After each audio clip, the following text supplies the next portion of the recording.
Buongiorno e ben ritrovati con una nuova edizione del TG Flash di New Sicilia.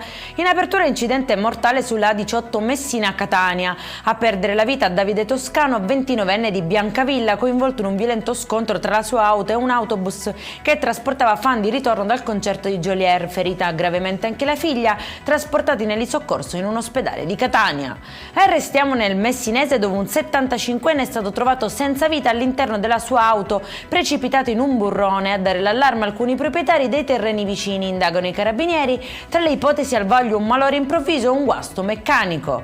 Acqua contaminata da batteri e non potabile distribuita a famiglie e attività commerciali a Canicattì, nell'Agrigentino. Sono 22 le persone finite nel registro degli indagati nell'ambito di un'inchiesta che ha portato al sequestro di autobotti, cisterne e 2 pozzi. Secondo gli investigatori, l'acqua destinata al consumo umano sarebbe stata prelevata, trasportata e commercializzata senza autorizzazioni e senza le necessarie garanzie igienico-sanitarie.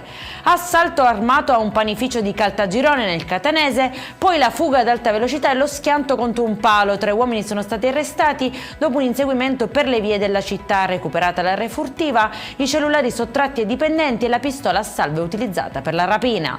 È in chiusura divieto temporaneo di balneazione a Sferracavallo nel Palermitano dopo il superamento dei limiti consentiti dall'alga tossica. L'ordinanza è stata firmata dal sindaco in via precauzionale dopo i rilievi effettuati da ARPA Sicilia. Il provvedimento resterà in vigore fino a nuovi controlli che certificheranno il rientro dei valori nei parametri di sicurezza.